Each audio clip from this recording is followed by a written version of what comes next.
வணக்கம் எல்லாருக்கும். என் பேரு சௌந்தர லட்சுமி நாராயணன் அண்ட் நீங்க பார்த்துட்டு இருக்கிறது க்ரோ தமிழ் யூடியூப் சேனல். நீங்க ஒரு பங்குடைய PE வந்து அதனுடைய ஹிஸ்டாரிக்கல் ஆவரேஜ்க்கு வந்திருக்கு அப்படின்னு நினைச்சீங்கன்னா சீப்னு நினைப்பீங்க. பட் அது உண்மை கிடையாது. ஏன்னா வேல்யூவேஷன் வந்து மார்க்கெட் வந்து எவ்வளோ வில்லிங் டு பே அந்த ஸ்டாக்குக்கு இன்னைக்குன்னு சொல்றது தான்.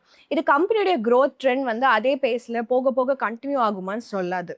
ஸோ 2 நிறுவனங்கள் அதே வேல்யூவேஷன் இருக்குன்னா ஒன்று வந்து சூப்பர் இன்வெஸ்ட்மெண்ட்டாக இருக்கலாம், ஒன்று வந்து கண்டிப்பாக இருக்காது. இன்னைக்கோட காணொலியில நம்ம சில நிறுவனங்கள் எதெல்லாம் அதனுடைய ஹிஸ்டாரிக்கல் வேல்யூவேஷனுக்கு பக்கத்துல வந்திருக்குன்னு பார்க்க போறோம். அண்ட் ஜஸ்ட் நம்ம PE மட்டும் பார்க்க போறது இல்ல, நம்ம இந்த வணிகம் எப்படி இன்னைக்கு பெர்ஃபார்ம் பண்ணுது, வளர்ச்சியோட பாதை எப்படி இருக்கு, அண்ட் இன்னைக்கோட வேல்யூவேஷன் வந்து ஒரு நல்ல பையிங் ஆப்பர்ச்சுனிட்டியான்னு பார்க்க போறோம். நம்ம சொல்ற எல்லா விஷயமே வந்து உங்களுடைய எஜுகேஷனல் பர்பஸ்க்காக மட்டும்தான். இது பை ஆர் செல் ரெக்கமெண்டேஷன் கிடையவே கிடையாது. ஸோ உங்களோட ஓன் ரிசர்ச்சை பண்ணிட்டு உங்களோட முதலீடு முடிவுகளை நீங்களே தான் எடுத்துக்கணும். இது பை ஆர் செல் ரெக்கமெண்டேஷன் கிடையாது.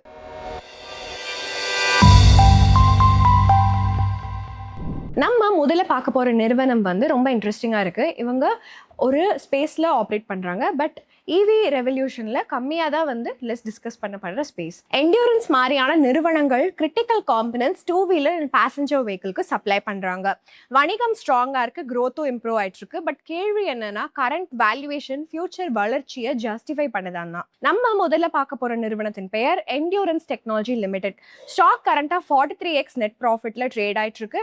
அண்ட் ரஃபா அரௌண்ட் ஆகஸ்ட் 2020 லெவல்ஸில் என்ன இருந்ததோ அதில் ட்ரேட் ஆகிட்டு இருக்கு. பட் நம்ம உள்ள போகிறதுக்கு முன்னாடி ஃபர்ஸ்ட் இந்த வணிகம் என்ன அப்படிங்கறத சிம்பிளா புரிஞ்சுக்கணும்ல.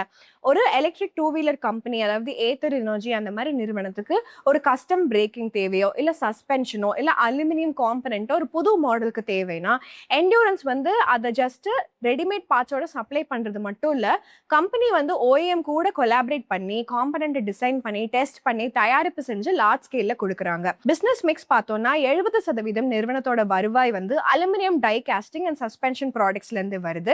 சேல்ஸ் growth பார்த்தோம்னா கொஞ்சம் ஸ்லக்கிஷா தான் இருந்திருக்கு சில குவார்ட்டர்ஸா. பட் Q4 FY26ல growth வந்து ஷார்ப்பா ஆக்சிலரேட் ஆயிருக்கு. Almost 38% year on year accelerate ஆயிருக்கு. அவங்களுடைய இந்தியா பிசினஸ் வந்து அப்ராக்சிமேட்டா 31.1% வளர்ச்சி கொடுத்திருக்கு. யூரோப் பிசினஸும் வந்து ஸ்ட்ராங் growth வந்து சொல்லியிருக்கு. பட் ஆக்விசிஷன் எஃபெக்ட் வந்து ரொம்பவே முக்கியமா நம்ம பார்க்கணும். FY26ல யூரோப்பியன் ரெவென்யூ 45.4% வளர்ந்தது, 4012 crores. மெயினா வந்து ஜெர்மனி பேஸ்டு ஸ்டோஃபர்லி குரூப்பை வந்து அவங்க கன்சாலிடேட் பண்ணதுனால அக்விசிஷன் எக்ஸ்க்ளூட் பண்ணி அண்ட் டூலிங் ரெவன்யூவை எக்ஸ்க்ளூட் பண்ணி பார்த்தோம்னா யூரோப்போட ஆர்கானிக் growth 7.4%. சேல்ஸ் ஆக்சிலரேஷன் உண்மைதான், பட் ஏர்னிங்ஸ் growth வந்து அவ்வளோ ஸ்ட்ராங்காக இல்லை. ஏன்னா ரெவென்யூ வந்து 38% தான் வளர்ந்துருக்கு, ப்ராஃபிட் 17% தான் வளர்ந்துருக்கு. FY26லையும் ரெவென்யூ வளர்ச்சி 26.3%, பட் பேட் growth வந்து 13.8% தான். இப்போ நம்ம இதுக்கு பின்னாடி இருக்கிற ரீசன் என்ன, லேக் ஆஃப் ப்ராஃபிட் growthக்கு அப்படின்னு சொல்றத நம்ம புரிஞ்சுக்கலாம். ஆப்ரேட்டிங் மார்ஜின் 14.3% Q4 FY25லேருந்து 13.9% Q4 FY26ல கம்மியாக இருக்கு. நெட் மார்ஜின் 8.3லேருந்து 6.8 கம்மியாக இருக்கு. மேஜர் ரீசன் வந்து higher aluminium and energy cost தான். அலுமினியம் அலாய் வந்து ரஃபா 55% ஆஃப் ரா மெட்டீரியல் பர்ச்சேஸ்க்கு அக்கௌண்ட் பண்ணுது. அண்ட் காஸ்ட் வந்து இன்க்ரீஸ் இன் ரெவென்யூக்கு பாஸ் ஆகுது. பட் இது வந்து ஈக்குவலண்ட் எபிட்டால ஆட் ஆகல, ஸோ மார்ஜின்ஸ் டைல்யூட் ஆகுது. டெப்ரிசியேஷன் வந்து நியூ பிளான்ஸ் அண்ட் ப்ரொடக்ஷன் லைன்ஸ்னால ரஃப்லி 55% of raw material purchase and cost pass through வந்து ரெவென்யூவை இன்க்ரீஸ் பண்ணிருக்கு. பட் இது வந்து ஈக்குவலண்ட் எபிட்டாவா ஆட் ஆகல, ஸோ மார்ஜின்ஸ் டைல்யூட் ஆயிருக்கு. இது கூட சேர்ந்து டெப்ரிசியேஷனும் இன்க்ரீஸ் ஆயிருக்கு நியூ பிளான்ஸ் அண்ட் ப்ரொடக்ஷன் லைன்ஸ்னால.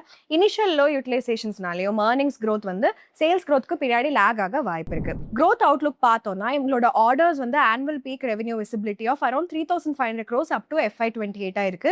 இது கூட சேர்ந்து கம்பெனி வந்து ஒரு RFQ பைப்லைன்ல பிட் பண்றாங்களே 5,100 crores. இதுல 1,500 crores of business வந்து எக்ஸ்பெக்ட் பண்ணலாம் நெக்ஸ்ட் 12 to 18 monthsல. கடந்த 5 வருடமா EPS வந்து 2.5x வளர்ந்திருக்கு. வேல்யூவேஷன் மல்டிபிள் வந்து broadly unchanged இருக்கு. அதனால தான் ஃப்ரெஷ் சேல்ஸ் ஆக்சிலரேஷனுக்கு அப்புறமாவும் ஸ்டாக் வந்து அதனோட ஹிஸ்டாரிக்கல் மீடியனான 40x பேல ட்ரேட் ஆயிட்டு இருக்கு. இப்போ கரண்ட் வேல்யூவேஷனை ஜஸ்டிஃபை பண்றதுக்கு ப்ராஃபிட் growth வந்து சேல்ஸ் growthக்கு பக்கத்துல கண்டிப்பா வரணும். ஓவராலா மார்ஜின்ஸ், டெப்ரிசியேஷன், அப்புறம் யூரோப்போட ஆர்கானிக் growth, அதுக்கப்புறம் யூட்டிலைசேஷன் ஆஃப் நியூ கெப்பாசிட்டிஸ், இது எல்லாத்தையும் நம்ம க்ளோஸா ட்ராக் பண்ணிட்டே இருக்கணும். நம்மளோட காணொலியில அடுத்ததா பார்க்க போற நிறுவனம் வேர்ல்டோட லார்ஜஸ்ட் பிரான்ச்சைசியா இருக்காங்க. தயாரிப்பு பண்றது, அப்புறம் பாட்டில் பண்றது, அப்புறம் டிஸ்ட்ரிபியூட் பண்றாங்க. எதனோட பெவரேஜ்னு பாத்தீங்கன்னா பெப்சிகோட பெவரேஜஸ். இந்த நிறுவனத்தோட பேர் வந்து வருண் பெவரேஜஸ் லிமிடெட். ஸ்டாக் கரண்டா 43x PE ட்ரேட் ஆயிட்டு இருக்கு. இது roughly around July to August 2020 levels பக்கத்துல இருக்கு. இவங்களோட வணிகத்தை நம்ம சிம்பிளா புரிஞ்சுக்கணும்னா பார்த்தோம்னா வருண் பெவரேஜஸ் வந்து வெறும் பெப்சிகோட ப்ராடக்ட்ஸை பாட்டில் மட்டும் பண்றதில்ல.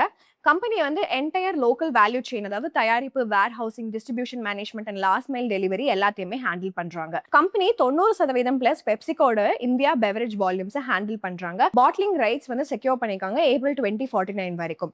இந்த பேசிஸ்ல இவங்க வந்து இந்தியாவுடைய கார்பனேட்டட் பெவரேஜ் மார்க்கெட்ல வந்து ரஃபா 28% வந்து ஆட்ரிபியூட் பண்ணிட்டு இருக்காங்க. இப்போ growth வந்து ஸ்லோவா இருந்திருக்கு லாஸ்ட் ஃபியூ குவார்டர்ஸ் நம்ம பார்த்தோம்னா. பட் Q2 CY26ல ரெவென்யூ growth ஷார்ப்பா வந்து 21% இயர் ஆன் இயர் வந்து ரெக்கவர் ஆயிருக்கு. பட் ஹெட்லைன் growth வந்து கேர்ஃபுல்லா நம்ம ரீட் பண்ணோம். Q2 CY25ல இந்தியா வால்யூம்ஸ் வந்து 7.1% ஃபால் ஆயிருக்கு அன்சீசனல் ரெயினால. ஸோ கரண்ட் குவார்டர் வந்து ஒரு ஈஸி பேஸ்ல பெனிஃபிட் பார்த்திருக்கு அப்படின்னு நம்ம சொல்லலாம். ஒரு 2 இயர் பேசிஸ்ல பார்த்தோம்னா இந்தியா ரஃபா வந்து CAGR Q2ல 3.1% வந்து வால்யூம் growth கொடுத்திருக்கு. பட் ரெவென்யூ வந்து 21% வளர்ந்திருக்கு. ப்ராஃபிட் growth வந்து வெறும் 15% தான் வளர்ந்திருக்கு. மெயின் ரீசன் என்ன அப்படின்னு பாத்தீங்கன்னா ஆப்பிரிக்காவோட வணிகத்தை அவங்க கன்சாலிடேட் பண்ணதுதான். எஸ்பெஷலா சவுத் ஆப்பிரிக்கா பேஸ்ட் விசா இது வந்து ஒரு லோவர் மார்ஜின்ல ஆப்ரேட் ஆயிட்டு இருந்தது இந்தியாவுடைய பிசினஸ் கூட கம்பேர் பண்ணும்போது. அதனால தான் எபிட்டா மார்ஜின் வந்து இவங்க கன்சாலிடேட் பண்ணியிருக்காங்க. இது ப்ராட்லி வந்து 23 to 24% ரேஞ்சிலே இருந்திருக்கு. இந்தியாவுடைய ரியலைசேஷன் பர் கேஸ் வந்து ஸ்லைட்டா டிக்ளைன் ஆயிருந்தாலும் இது கம்பகோலாவோட aggressive pricing and larger packs கூட ரெஸ்பான்ஸ்ல விவிஎல் வந்து செலக்டிவ் பேக் அப்சைசிங் பண்ணிருக்காங்க. ஸோ இதனால வால்யூம்ஸ் வந்து ரியலைசேஷன் அண்ட் மார்ஜின்ஸை டைல்யூட் பண்ண வாய்ப்பு இருக்கு. நெட் மார்ஜின் வந்து இம்ப்ரூவ் ஆயிருக்கு பட் ஃபுல்லி ஆப்ரேஷனலா இல்ல. QIPக்கு அப்புறம் டெட் ரீபேமெண்ட் ஷார்ப்பா ரெடியூஸ் ஆயிருக்கு இன்ட்ரெஸ்ட் காஸ்ட் கூட கம்பேர் பண்ணோம்னா. So forex gains and investment sales வந்து அதர் இன்கம் சப்போர்ட் பண்ணிருக்கு. ஹெவி கேபெக்ஸ் டிப்ரிசியேஷனும் இன்க்ரீஸ் ஆயிருக்கு. ஃபிக்ஸ்ட் அசட் டர்ன் ஓவர் வந்து 1.9 1.2x ஃபால் ஆயிருக்கு அண்ட் ROCE 30 20% ரெடியூஸ் ஆயிருக்கு. ஏர்லியரா 70 to 80x வேல்யூவேஷன் சப்போர்ட் பண்ணிருக்கு. Earnings growth 30% and ROCE 25%. இப்போ லாஸ்ட் 12 months ப்ராஃபிட் growth 14% இருந்திருக்கு and ROCE decline ஆயிருக்கு. ஸோ சேம் மல்டிபிள் ஜஸ்டிஃபை பண்றது difficult தான். கேஷ் கன்வர்ஷன் ரேஷியோ வீக் ஆயிருக்கு. H1ல கேஷ் ஃப்ளோ ஃப்ரம் ஆப்ரேஷன்ஸ் வந்து 1.1% தான். ஸோ ப்ராஃபிட் பிஃபோர் டாக்ஸ் வந்து 16% இருந்தாலும் மெயினா இன்வென்ட்ரி பில்டப்னால. மேனேஜ்மெண்ட் வந்து டபுள் டிஜிட் வால்யூம் growth வந்து எக்ஸ்பெக்ட் பண்றாங்க. பட் எபிட்டா மார்ஜின் வந்து 21 to 22% இருக்கு. இது லோவரா இருக்கு. Current 12 month margin of around 23% நம்ம பார்த்தோம்னா. பட் வேல்யூவேஷனை ஜஸ்டிஃபை பண்ணணும்னா இந்தியாவுடைய growth, Africa margins, asset utilisation, cash conversion இதெல்லாம் இம்ப்ரூவ் ஆனும். Campa led pricing pressures, realisation compression, அப்புறம் ஜாம்பியா DRC எக்ஸிகியூஷன்லாம் கீ ரிஸ்கா இருக்கு. அடுத்து பார்க்க போற நிறுவனம் டைரக்ட் பெனிஃபிஷியரா இருக்காங்க இந்தியாவுடைய மேசிவ் growth ஸ்கீம், அதாவது பவர் இன்ஃப்ராஸ்ட்ரக்சர்ல. பவர் இன்ஃப்ராஸ்ட்ரக்சர் அண்ட் ஆர்டர் புக்கும் இந்த நிறுவனத்துக்கு லார்ஜா இருக்கு. ஸோ மார்க்கெட் வந்து ஒரு ப்ரீமியம் வேல்யூவேஷன் இந்த கதைக்கு கொடுத்தாலும் எக்ஸிகியூஷன் மிஸ் வந்து கண்டிப்பா ரிட்டர்ன்ஸ் அஃபெக்ட் பண்ண வாய்ப்பு இருக்கு. அதனால தான் எவ்வளோ ஸ்ட்ராங்கா வந்து ஆக்சுவல் ஏர்னிங்ஸ் அண்ட் growth வந்து பின்னாடி இருக்கு அப்படின்னு பார்க்கணும். அதானி எனர்ஜி சொல்யூஷன்ஸ் லிமிடெட் ஸ்டாக் கரண்டா 67x PE ட்ரேட் ஆயிட்டு இருக்கு. ரஃபா வந்து ஏர்லி 2021 மல்டிபிள்ஸ்ல. வணிகத்தை சிம்பிளா நம்ம புரிஞ்சுக்கலாம். இப்போ ஒரு ஸ்டேட் டிஸ்காம் இல்ல இந்த டிஸ்காம டிஸ்ட்ரிபியூஷன் கம்பெனின்னு சொல்லுவோம். இவங்க வந்து ஸ்மார்ட் மீட்டர் வந்து பவர் தெஃப்ட்டை கம்மி பண்றதுக்கு இன்ஸ்டால் பண்ணோம்னா இன்கரெக்ட் பில்லிங், டிலேட் கலெக்ஷன் இது எல்லாத்தையும் மாத்துறதுக்குன்னா கம்பெனி வந்து ஒரு ஃபுல் சொல்யூஷன் தராங்க. மீட்டர் டெப்ளாய்மெண்ட்ல இருந்து டேட்டா இன்ஃப்ராஸ்ட்ரக்சர், பில்லிங் இன்டெகிரேஷன் எல்லாமே. கம்பெனி வந்து ஒரு ஹை வோல்டேஜ் டிரான்ஸ்மிஷன் லைன்ல ஆப்ரேட் பண்ணிட்டு இருக்காங்க. ரீட்டைல் எலக்ட்ரிசிட்டி டிஸ்ட்ரிபியூட் பண்றாங்க, ஸ்மார்ட் மீட்டர் இன்ஸ்டால் பண்றாங்க, பவர் சப்ளை டு கமர்ஷியல் கஸ்டமர்ஸ்க்கு மேனேஜ் பண்றாங்க எனர்ஜி சொல்யூஷன்ஸ் பிளாட்ஃபார்ம் மூலமா. இவங்க தான் இந்தியாவுடைய லார்ஜஸ்ட் பிரைவேட் டிரான்ஸ்மிஷன் ஆபரேட்டரா இருக்காங்க. 27,949 கிலோமீட்டர்ஸ் பவர் லைன்ஸ் இவங்க ஆப்ரேட் பண்றாங்க. growth ரிலேட்டிவா ஸ்லோவா இருக்கு பாஸ்ட் ஃபியூ குவார்டர்ஸ்ல வெதர் அண்ட் ரெயின்னால. பட் Q1 FY27ல டோட்டல் ரெவென்யூ 42% வளர்ந்திருக்கு. மேஜர் டிரைவர் இந்த வளர்ச்சிக்கு என்னன்னு பாத்தீங்கன்னா புது கமிஷன் பண்ணப்பட்ட டிரான்ஸ்மிஷன் ப்ராஜெக்ட்ஸ் தான் and smart meter roll out and energy சொல்யூஷன்ஸோட வணிகம் தான். பட் ஹெட்லைன் growth வந்து நம்ம கேர்ஃபுல்லா எப்பவுமே பார்க்கணும். எனர்ஜி சொல்யூஷன்ஸ் டிவிஷனோட ரெவென்யூ வந்து 18 கோடியில இருந்து 1839 கோடியா ஜாஸ்தியா இருக்கு.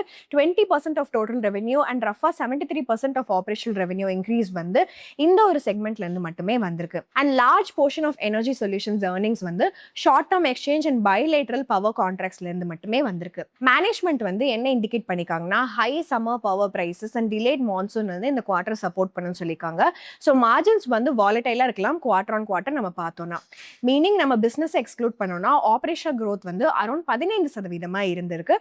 ஆப்ரேட்டிங் மார்ஜின் வந்து ஸ்ட்ரக்சரலா 37% இருந்தது FY22ல. இது ரஃபா 30% வந்து லாஸ்ட் 12 மந்த்ஸ்க்கு கம்மியாயிருக்கு. மேஜர் ரீசன் என்ன அப்படின்னு பார்த்தீங்கன்னா அக்கௌண்டிங் தான். ரெவென்யூ வந்து அண்டர் கன்ஸ்ட்ரக்ஷன், டிரான்ஸ்மிஷன் அப்புறம் ஸ்மார்ட் மீட்டர் ப்ராஜெக்ட்ஸ்ல இருந்து வந்தது வந்து நியர் காஸ்ட் பேசிஸ்ல ரெகக்னைஸ் பண்ணப்படுது. ஸோ இது ரிப்போர்ட்டட் மார்ஜின்ஸை கண்டிப்பா டைல்யூட் பண்ணுது.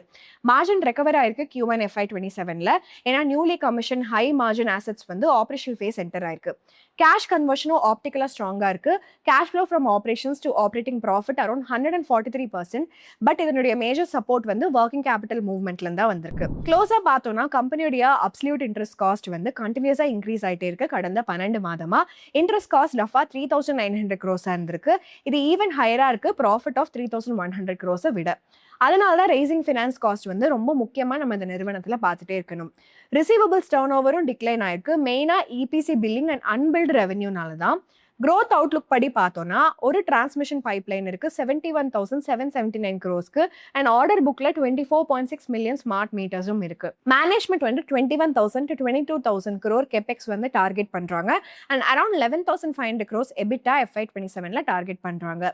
பட் சில கீ ஃபேக்டர்ஸும் நம்ம பார்த்துட்டே இருக்கணும். அதாவது கம்பெனியோட EBITDA ஸ்லைடா டிக்ளைன் ஆயிட்டு இருக்கு FY26ல.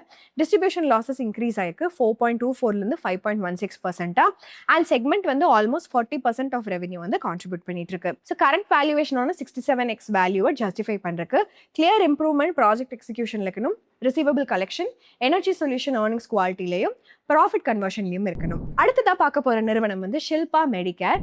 இந்த நிறுவனம் வந்து இன்ட்ரெஸ்டிங்கா டர்ன் அரவுண்ட் காட்டியிருக்க நம்பர்ஸ்ல சேல்ஸ் க்ரோ ஆயிருக்கு பட் மார்ஜின்ஸ் இம்ப்ரூவ் ஆயிருக்கு.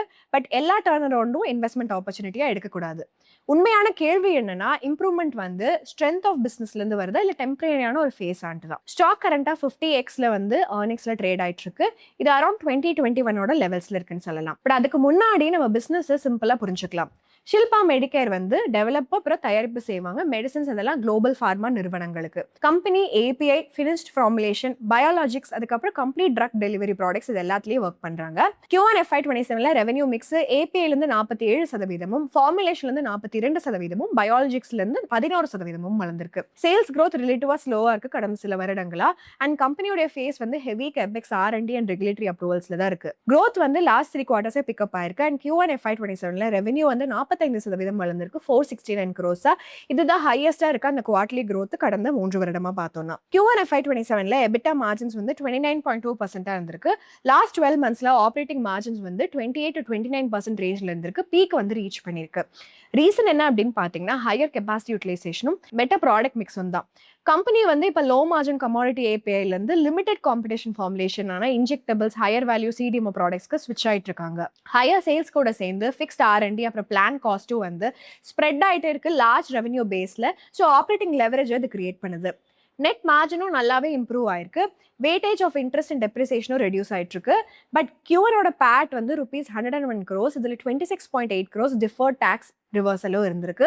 ஸோ நார்மலைஸ் பேட் வந்து ரஃபா 79 to 80 crores தான். கேஷ் கன்வர்ஷன் இன்னும் வாலட்டைல தான் இருக்கு. ஸ்பெஷாலிட்டி ஃபார்மால இன்வென்ட்ரி அப்புறம் ரிசீவபிள்ஸ் ஃபிளக்சுவேட் ஆயிட்டே இருக்கும் quarter on quarter raw material ஸ்டாக்கிங்னால அப்புறம் tender based exports and bulk ஷிப்மெண்ட்னாலையும். இன்வென்ட்ரி அதுக்கப்புறம் ரிசீவபிள் டர்ன் ஓவர் வந்து இம்ப்ரூவ் ஆயிருக்கு. But cash flow from operations to operating profit conversion வந்து நம்ம க்ளோஸா ட்ராக் பண்ணிட்டே இருக்கணும். பாசிட்டிவ் சைட்ல பார்த்தோம்னா ROCE இம்ப்ரூவ் ஆயிருக்கு 3.4% FY23ல இருந்து 18.3% Q1 FY27ல. இது ஆப்ரேட்டிங் லெவரேஜ் அப்புறம் டெட் ரிடக்ஷன் வந்து சப்போர்ட் பண்ணிருக்கு. மேனேஜ்மெண்ட் வந்து கிளியர் கைடன்ஸ் எதுவும் கொடுக்கல. ஸோ எக்ஸிகியூஷன் டைம்லைன் வந்து நம்ம க்ளோஸா ட்ராக் பண்ணிட்டே இருக்கணும். மீன்வைல் இந்த இன்டாஸ் ரீமீடியேஷன் இஷ்யூனால ஆன்காலஜி API பிசினஸும் வந்து ஸ்டக் ஆயிருக்கு 140 to 150 crores குவார்டர்லி ரேஞ்ச்ல. இது கொஞ்ச நாட்களாவே இது ஸ்டக்கா தான் இருக்கு. ஓவராலா இந்த கரண்ட் 50x வேல்யூவேஷனை ஜஸ்டிஃபை பண்ண launch timeline, formulation growth, cash conversion, capacity utilization இது எல்லாமே கன்சிஸ்டண்டா டெலிவர் ஆகிட்டே இருக்கணும். அண்ட் நம்ம இன்னைக்கு 5ஆவதா பார்க்க போற நிறுவனம் ஒரு century old private sector bank. South இந்தியால ஃபோக்கஸ்டா இருக்காங்க. கோர் ஃபோக்கஸ் வந்து MSME traders and secured retail lending தான். நம்ம பேசிட்டு இருக்க நிறுவனம் சிட்டி யூனியன் பேங்க் லிமிடெட். ஸோ ஸ்டாக் வந்து கரண்டா 2x பிரைஸ் டு புக் ரேஷியோல ட்ரேட் ஆயிட்டு இருக்கு அண்ட் ரஃப்லி 5 years ago என்ன இருக்கோ அந்த மல்டிபிள்ஸ்ல. இந்த வணிகத்தை நம்ம சிம்பிளா புரிஞ்சுக்கணும்னா சிட்டி யூனியன் பேங்க் வந்து டெபாசிட்ஸை கலெக்ட் பண்ணி லோன் வந்து MSME, small business, traders, agriculture, retail borrowers இவங்க எல்லாருக்கும் கொடுப்பாங்க. பேங்க் வந்து 1000 பிரான்ச்சஸ் வந்து இப்போ ஆப்ரேட் பண்ணிட்டு இருக்காங்க அண்ட் மெஜாரிட்டி வந்து சவுத் இந்தியா அண்ட் தமிழ்நாட்டில் தான் இருக்கு. இந்த பிரான்ச்சஸ் மட்டுமே 60% பிரான்ச்சஸ்க்கு கான்ட்ரிபியூட் பண்ணுது. சில குவார்ட்டர்ஸா கன்சிஸ்டன்ட் ஆக்சிலரேஷன் வந்து நம்ம இந்த 3 விஷயத்துல பார்க்கலாம். எதுலன்னா total interest income, net interest income, அப்புறம் பேட் growthல. லேட்டஸ்ட் குவார்டர்ல growth ஷார்ப்பா ஆக்சிலரேட் ஆயிருக்கு. Q1 FY27ல இன்ட்ரெஸ்ட் இன்கம் வந்து 24% வளர்ந்திருக்கு and net interest income 31%, net profit 25%. அட்வான்சஸும் 25%க்கு வளர்ந்திருக்கு. 67,645 crores. டெபாசிட்ஸ் 21% வளர்ந்திருக்கு. நெட் இன்ட்ரெஸ்ட் மார்ஜின் வந்து 3.54% இம்ப்ரூவ் ஆயிருக்கு Q1 FY26ல இருந்து 3.78%. மேஜர் ரீசன் என்னன்னா லோவர் டெபாசிட் காஸ்ட். இது வந்து 5.95ல இருந்து 5.56% ஃபால் ஆயிருக்கு. இது கூட சேர்ந்து பேங்க் வந்து ஒரு லார்ஜர் போர்ஷன் ஆஃப் டோட்டல் ஃபண்டை வந்து ஹை ஈல்டிங் லோன்ஸ்க்கு வந்து அலோகேட் பண்ணிருக்காங்க லோவர் ஈல்டிங் இன்வெஸ்ட்மெண்ட்ஸ்க்கு பதிலா. ஸோ அதனால ஓவரால் ஈல்ட்ஸ் ஆஃப் ஃபண்ட்ஸ் வந்து இம்ப்ரூவ் ஆயிருக்கு. பட் ஈல்ட் ஆர் அட்வான்சஸ் மார்ஜினா சாஃப்டன் ஆயிருக்கு. மெயினா வந்து பெனிஃபிட் ஆஃப் பெஞ்ச்மார்க் ரேட் கட்ஸை வந்து அவங்க மாற்றினதுனால தான் ஃப்ளோட்டிங் ரேட் போரோவர்ஸ்க்கு பேங்க் வந்து ஆஃப்செட் பண்ணிக்காங்க சில இம்பாக்டை. அதாவது கோல்டு லோன்ஸ் வந்து ஃபிக்ஸ் ரேட்க்கு மாற்றி. காசா ரேஷியோ இல்லை current account savings account ratio வந்து 27.3லேருந்து 26.6% ஆயிருக்கு. Current account savings account deposit வந்து அப்சல்யூட் டேர்ம்ஸில் வளர்ந்துருக்கு. பட் இன் டேர்ம் டெபாசிட்ஸ் வந்து ஃபாஸ்ட்டாக வளர்ந்துருக்கு. கஸ்டமர்ஸ் வந்து ஃபிக்ஸ் டெபாசிட்ஸ் வந்து ப்ரிஃபர் பண்ணுறாங்க ஹையர் இன்ட்ரெஸ்ட் ரேட்ஸ்னால. ஸோ இது ஒரு வாட்ச் பாயிண்ட்டாக நம்ம பார்க்கணும் ஃபியூச்சர் ஃபண்டிங் காஸ்ட்டுக்கு.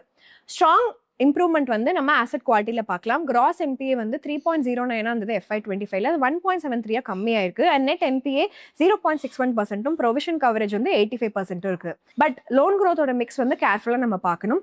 ட்ரெடிஷனல் MSME வந்து வெறும் 15% தான் வளர்ந்துருக்கு அண்ட் ஆல்மோஸ்ட் ஃபிளாட்டாக இருந்திருக்கு. வைல் கோல்ட் லோன்ஸ் வந்து 56% வளர்ந்துருக்கு. Commercial real estate 40%, large industry சேவைகள் 29%. அதாவது major growth driver recent acceleration வந்து அவுட் சைட் கோர் MSME ஃப்ரான்ச்சைஸ்லேருந்து தான் வந்திருக்கு. கேபிட்டல் அடிக்வசி ரேஷியோ 23.1லேருந்து 21.73 கம்மியாயிருக்கு. மெயினா ரிஸ்க் வெயிட்டட் ஆசெட்ஸ் வந்து கம்மியானதுனாலையும் ரேபிட் லோன் growth ஜாஸ்தியானதுனாலையும். Management 15 to 18% credit growth expect பண்றாங்க. But net interest margin guidance 3.65 to 3.70%, ஸ்லைட்டா கரண்ட் 3.78 விட கம்மியா தான் இருக்கும். ஓவராலா 2x பிரைஸ் டு புக் வந்து MSME growth, காசா இம்ப்ரூவ்மெண்ட், ஃபீ இன்கம், NIM சஸ்டைனபிலிட்டி, அப்புறம் அசெட் குவாலிட்டி வந்து நம்ம க்ளோஸா ட்ராக் பண்ணிட்டே இருக்கணும்.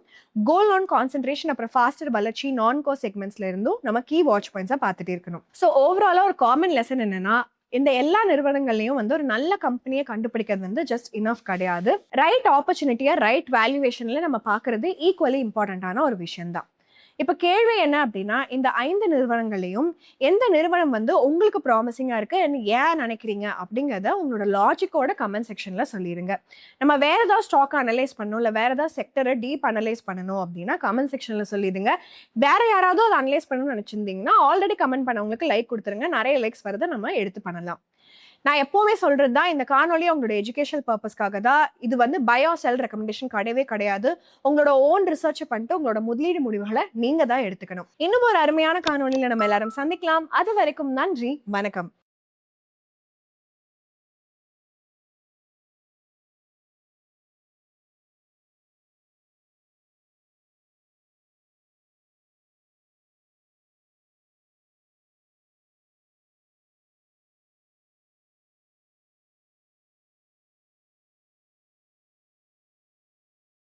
Investment in securities market are subject to market risks. Read all the related documents carefully before investing. Please read the risk disclosure documents carefully before investing in equity shares, derivatives, mutual fund, and or other instruments traded on the stock exchanges.